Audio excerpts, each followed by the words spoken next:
नमस्कार मंडळी, आज आपण संत वाङ्मयातील एका अत्यंत सुंदर आणि अर्थपूर्ण ओळीचा विचार करणार आहोत, जी आपल्या जगण्याला एक नवी दिशा देऊ शकते। ती ओळ म्हणजे संत कृपा झाली आणि इमारत फळाली।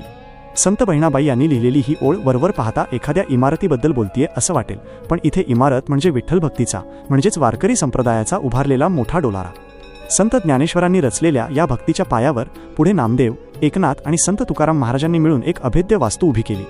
संत कृपा झाली म्हणजे या सर्व संतांचे विचार, त्यांचे कष्ट आणि त्यांची माणसाला माणूस म्हणून जगण्याची शिकवण जेव्हा लोकांपर्यंत पोहोचली तेव्हा समाज सुधारला आणि भक्तीचे हे सुंदर रूप पूर्णत्वास आले।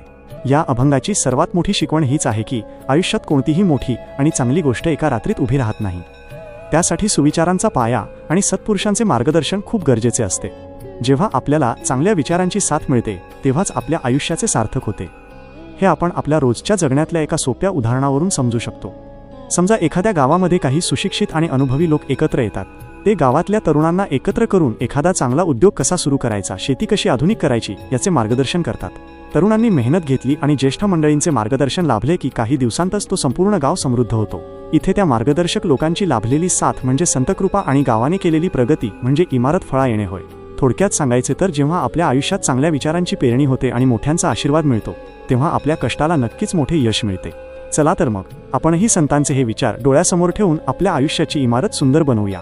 या संपूर्ण अभंगाचा भावार्थ जाणून घेण्यासाठी चॅनलला सबस्क्राइब करा व बेल आयकॉनला दाबून नोटिफिकेशन ऑन करा, जेणेकरून नवीन व्हिडिओ आल्यावर आपणास पूर्वसूचना मिळेल। धन्यवाद।